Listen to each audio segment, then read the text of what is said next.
Hello दोस्तों, सो आज 24 अप्रैल है, 7 मई में अब कुछ ही दिन बाकी है। सो टेंशन हो रही होगी, एनजाइटी कि अरे कुछ नहीं आता है, कुछ नहीं आता है ना। सो डरना नहीं है। जितने ज़्यादा हो सकते हैं उतने ज़्यादा पेपर लगाइए, है ना। और बस अपनी करेक्शंस, जो मिस्टेक्स आ रही है उसको अच्छे से एनालाइज करो। जो अगर एक पेपर लगाते थे पहले, वो 2 पेपर लगाओ दिन के। जो 2 लगाते थे कोशिश करो 3 लगाओ, बट जितने भी लगाओ उनको बहुत अच्छे से करना है। बहुत कम दिन रह गए हैं। देखो, जिसने इन दिनों में बहुत ज़्यादा मेहनत कर ली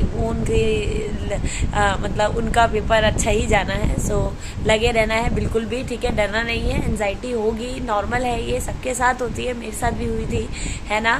सो बाकी यही है। और इस समय सिर्फ और सिर्फ पेपर लगाओ और अपने वीकर सेक्शन जो है उन्हें बार बार रिवाइज करो।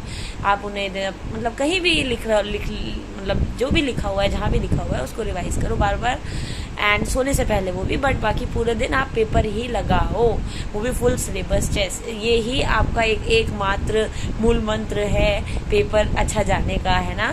सो यही है। और अगर जैसे ज़रूरी नहीं है कि इन पेपरों में आपके बहुत अच्छे अच्छे नंबर आएंगे 640 से 50, डरना नहीं है। मेरे खुद के लास्ट मोमेंट तक लास्ट में एक दो बार आए थे 640 एंड 630 नंबर। इससे ज़्यादा, इससे पहले तक मेरे ऑन एन एवरेज, अगर मैं एवरेज बात करूं तो मेरे 580 590 रहते थे। तो डरना नहीं है।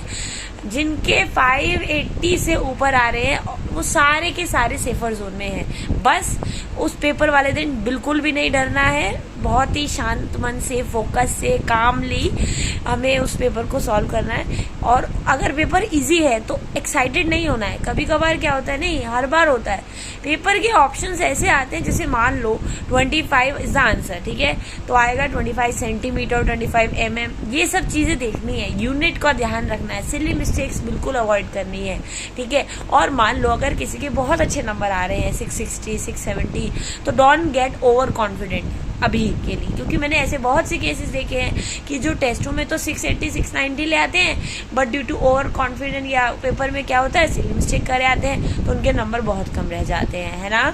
सो मेहनत करते रहना है, कामली फोकस। जब तक पेपर नहीं हो जाता तब तक बहुत शांति से तैयारी कर रही है, ठीक है। और इस समय अगर स्लीपिंग पैटर्न ठीक नहीं है, रात को समय पे सो, और 2 से 4 में बिल्कुल भी नींद ना ऐसा बनाओ, ठीक है। समय से खाना खाओ, तबीयत का भी ख्याल रखो, क्योंकि पढ़ाई के साथ साथ ये भी बहुत ज़रूरी है ना। एंड यही है ना। ज़्यादा टाइम बर्बाद नहीं करूँगी आप लोगों का, पेपर पास है ना। So all the best and best of luck.